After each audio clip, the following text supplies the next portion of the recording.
Warahmatullahi wabarakatuh. Puji syukur kita bisa bertemu secara virtual di room Zoom pada siang hari ini, yang dimana saya akan mewawancarai salah satu narasumber dari program studi keperawatan gigi. Sebelumnya, izinkan saya dan rekan saya memperkenalkan diri. Nama saya Pina Nur Arifin dan rekan saya Ardiansyah Nur Rahman dari program studi S1 Farmasi di Universitas Bakti Tunassusada Tasikmalaya. Karena sehubungan kami mendapatkan tugas mata kuliah pengantar ilmu farmasi untuk mewawancarai salah satu mahasiswa dari bidang kesehatan selain farmasi. Untuk itu kami mengundang Teh Febri sebagai narasumber kami pada siang hari ini. Selamat siang Teh Febri. Selamat siang. Apa kabarnya Teh? Alhamdulillah baik. Karena minimnya waktu, untuk itu langsung saja ke pertanyaan yang pertama ya Teh. Sebagai mahasiswa keperawatan gigi tingkat akhir, mungkin Teteh sudah mengetahui dan memahami tentang interprofessional education di bidang keperawatan gigi. Jadi menurut Teteh, bagaimana peran sekaligus tugas tenaga kesehatan di bidang perawatan gigi?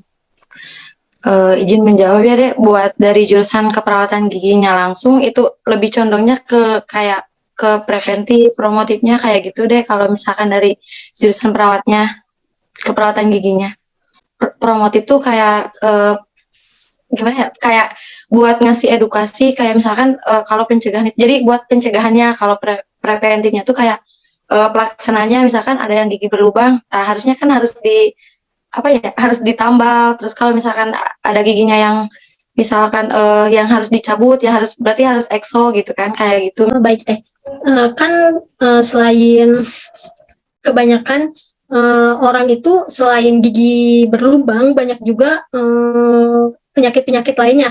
Nah, kebanyakan penyakit yang sering muncul itu penyakit apa ya Teh di bidang gigi? Kebiasanya kayak karies paling banyak di usia yang rentan gitu kan, kayak dari mulai umur 5 tahun kan udah gigi permanennya udah tumbuh. Nah, jadi kebanyakan kan yang anak SD kayak gitu masih banyak makanan yang terlalu manis, terus cara menggosok giginya emang belum teratur gitu kan. Jadi belum tahu cara menggosok giginya yang tepat itu, dan waktu menggosok giginya itu yang tepat belum pada tahu gitu deh. Jadi emang paling banyak rentan itu dalam karies deh, penyakit karies. Berarti kalau gosok gigi itu ada aturannya Teh. Kalau menurut bidang keperawatan gigi, aturan yang tepat untuk menggosok gigi itu kapan ya Teh? Untuk menggosok gigi itu waktunya pagi sesudah makan sama malam sebelum tidur. Kepada rekan saya, Ardiansa, apakah ada pertanyaan lain? Ada sedikit pertanyaan ya, mau bertanya apa yang harus dilakukan kita sebagai manusia untuk menanggulangi masalah dengan gigi itu, atau bau mulut atau gigi kuning selain dari gosok gigi, apa saja pencegahannya? Baik, terima kasih. Untuk pencegahannya paling kalau lebih dari sikat gigi, palingnya juga untuk berkunjung ke dokter gigi kan, minimal 6 bulan sekali. Terus dalam pola makanannya harus dijaga gitu kan. Terus kayak yang lebih umumnya sih kayak gosok gigi gitu deh. Bagi kami kan tingkat 1 ya Teh, baru tingkat 1 farmasi, jadi belum tahu persis masalah obat-obatan. Kalau di bidang keperawatan udah, misalnya kan udah tahu gitu obat kalau buat gigi berlubang, apakah ada obatnya Teh? Kalau sakit sih, kalau gigi berlubang kebanyakannya kan emang harus segera ditambahkan. Jadi kalau paling juga kayak pengobatannya buat awal-awal kan kalau sakit harus diobati dulu sebelum ditambal.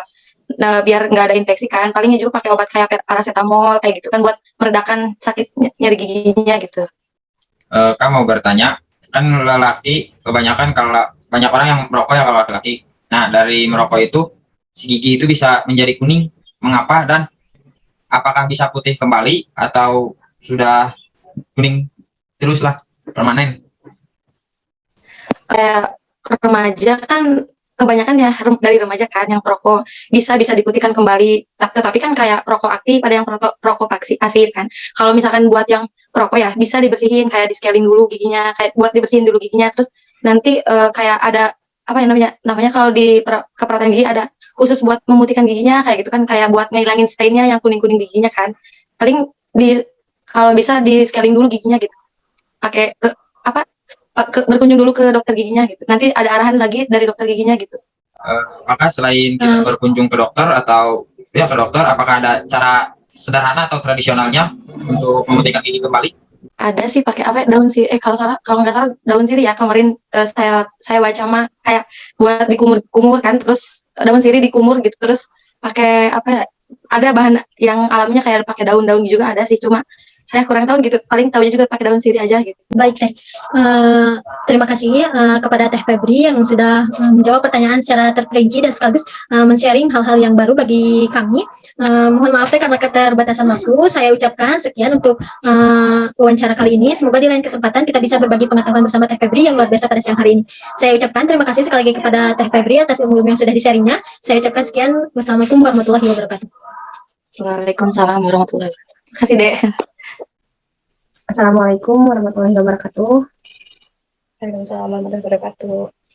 Selamat siang Teh. Sebelumnya terima kasih karena telah bersedia memberikan waktu senggangnya untuk diwawancarai, dan terima kasih pula karena telah bersedia menjadi narasumber untuk memenuhi salah satu tugas mata kuliah Ilmu Pengantar Kefarmasian dan Etika. Perkenalkan, nama saya Diana Tunisa Ahmad, mahasiswa tingkat 1 S1 Farmasi di Universitas GTH. Di sini saya sebagai pewawancara akan mengambil 2 topik pertanyaan kepada Teteh. Yang pertanyaan pertama, bagaimana peran, tugas, dan fungsi tenaga kesehatan sebagai apoteker? Dan pertanyaan kedua, apabila ada seorang pasien TBC, bagaimana cara penanganannya? Untuk mempersingkat waktu, bisa langsung dijawab saja, Teh. Untuk pertanyaan yang pertama ya, jadi peran dan tugas dari apoteker.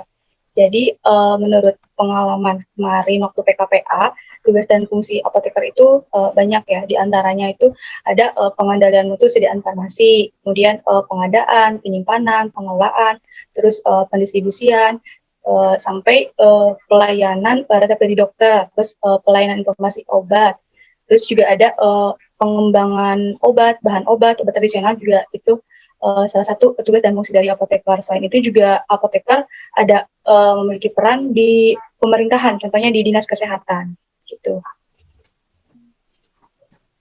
Kalau secara umumnya seperti itu. Kalau secara pelayanannya gimana, Teh? Secara pelayanannya, misal kalau di pelayanan kesehatan, pelayanan kefarmasian di rumah sakit itu diantaranya tuh ada pelayanan informasi obat atau PIO, kemudian ada evaluasi penggunaan obat, ada monitoring efek samping obat, kemudian ada visitor, rekonsiliasi, terus ada pelayanan resep dispensing gitu. Kurang lebih ada 11 poin kalau di rumah sakit. Ada PKOD kayak gitu. Terus penyiapan obat-obat sifalsatika itu salah satu tugas dari apoteker juga sebenarnya. Baiklah, terima kasih. Jawabannya langsung ke pertanyaan kedua saja. Untuk penanganan pasien TBC bagaimana? Oh iya, untuk pertanyaan kedua untuk pasien TB. Jadi kalau di rumah sakit itu kan ada yang namanya konseling ya. Nah biasanya kalau di rumah sakit itu kebanyakan pasien yang diprioritaskan untuk dilakukan konseling itu pasien TB, soalnya terkait dengan kepatuhan pasien dalam penggunaan obat. Karena kan pasien TB itu obat-obatannya antibiotik ya.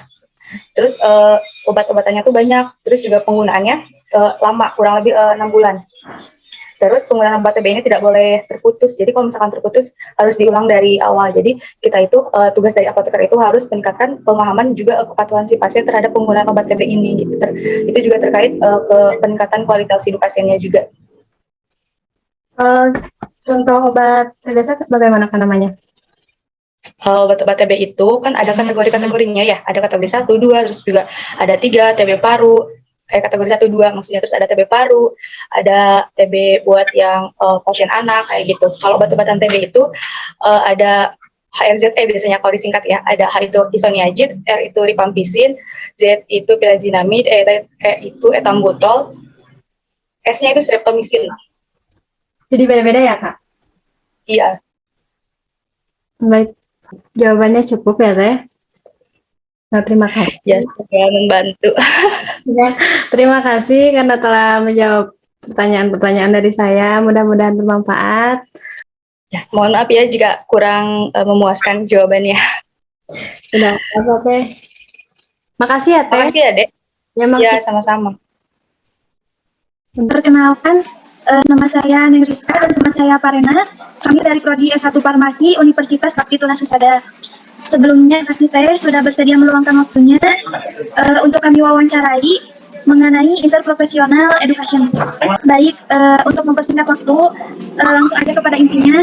Saya izin bertanya, sebagai mahasiswa kebidanan tingkat akhir, mungkin sebelumnya sudah mengetahui dan memahami tentang interprofesional education. Nah, jadi menurut Teteh, bagaimana peran dan tugas tenaga kesehatan sebagai bidan terhadap interprofesional education? Terima kasih. Terima kasih sebelumnya, Rizka ya. Perkenalkan, saya Tria Andala. Di sini sebagai mahasiswa tingkat akhir atau semester 6 dan mahasiswa tingkat akhir jurusan Ketiga Kebidanan dari Poltekkes Kemenkes Tasikmalaya ya. Baik, terima kasih atas pertanyaannya. Ya, dari tugas sendiri, bidan itu memiliki 3 tugas. Yang pertama adalah tugas mandiri, lalu yang kedua ada tugas kolaborasi, dan yang ketiga ada tugas rujukan. Nah, dari yang pertama, tugas mandiri, nah di sini itu bidan memiliki tugas mandiri, yaitu berupa pelayanan dari mulai masa kehamilan, persalinan, keluarga berencana, prasekolah, dan sampai remaja, bahkan sampai menopause juga ibu-ibu. Nah, itu adalah tugas mandiri bidan sebagai bidan ya. Jadi kita itu memiliki tugas mandiri, bisa mengasuh kepada sasaran yang tadi saya sebutkan. Lalu, nah apa aja nih tugas mandiri bidan tuh? Dari mulai kehamilan ya, atau dari mulai pranikah, atau dari pranikah itu kan bisa ada yang memeriksakan atau calon pengantin tuh bisa diperiksa oleh bidan. Pemeriksaan fisiknya dari mulai imunisasi tetanus, tahu kan yang 5 dosis imunisasi tetanus yang itu, lalu ke masa kehamilannya yang normal tapi ya yang dalam rentan fisiologis, lalu yang selanjutnya pada masa persalinan yang tadi saya sebutkan itu juga pada batas fisiologis atau pada normal, lalu yang selanjutnya bayi baru lahir atau BBL, lalu bayi balita, baduta itu juga sama ya, nifas juga, pokoknya sampai remaja. Nah, itu dalam batas fisiologis itu adalah tugas mandiri dari bidan. Lalu yang selanjutnya adalah tugas kolaborasi. Untuk USG kan itu bukan wewenang kita ya, bukan wewenang bidan. Nah, itu juga bisa berkolaborasi dengan dokter obgyn atau dokter kandungan seperti itu. Lalu yang selanjutnya adalah tugas rujukan. Nah, contoh yang paling sering misalkan di trimester 1 ada contohnya hyperemesis gravidarum. Nah, itu adalah mual muntah yang berlebihan sampai mengganggu aktivitas, pokoknya hyperemesis gravidarum atau biasa disingkat dengan HEG. Nah, itu kan udah gawat darurat ya. Nah, itu bisa. Jadi kita harus melakukan rujukan karena itu sudah di luar kewenangan kita. Jadi kita rujuk ke paskes yang lebih tinggi lah, seperti itu. Satu pertanyaan lagi Teh, tolong sebutkan salah satu contoh penyakit ibu hamil yang perlu diwaspadai dan cara menangani penyakit tersebut. Contohnya itu yang pernah saya ulik ya, memang kita sama-sama belajar. Cuman yang pernah saya ulik itu ada hyperemesis gravidarum pada masa kehamilan. Nah, di sini itu termasuknya kan pada trimester pertama biasanya. Jadi 1, 2, 3 bulan pertama kehamilan tuh biasanya banyak ibu hamil yang mengeluhkan mual muntah. Seperti itu. Jadi hyperemesis gravidarum itu penyebabnya karena meningkatnya hormon HCG. Yang berbahaya itu adalah mual muntah yang berlebihan atau yang disebut dengan hyperemesis gravidarum. Nah, di sini bisa menyebabkan kekurangan cairan karena terus-menerus mengeluarkan muntah dan tidak bisa masuk makan. Biasanya yang hyperemesis itu tidak bisa makan, makanya harus dirujuk ke gawat darurat ya, karena emang udah berlebihan banget, kayak muntahnya sama mual itu udah berlebihan, makanya harus dikasih semacam terapi. Nah, bagaimana sih cara mengatasinya? Memang yang pertama, kalau misalnya hyperemesis itu harus dirujuk dan harus dilihat ini hyperemesisnya tuh tingkat berapa, tingkat 1, tingkat 2, atau tingkat 3. Biasanya dikasih itu terapi sama dokter. Itu mah udah kewenangan dokter ya, jadi emang udah bukan kewenangan bidan. Nah, biasanya dikasihnya tuh ini ranitidin obatnya tuh sama ondansetron ya, 2 biasanya. Kalau misalnya ibunya ada keluhan pusing misalnya, kan emang suka disertai dengan pusing atau ada demam, nah itu bisa ditambahin paracetamol. Mungkin cukup segitu pertanyaan dari kami Teh. Terima kasih sudah meluangkan waktunya. Selamat beristirahat kembali. Assalamualaikum warahmatullahi wabarakatuh. Terima kasih Teh.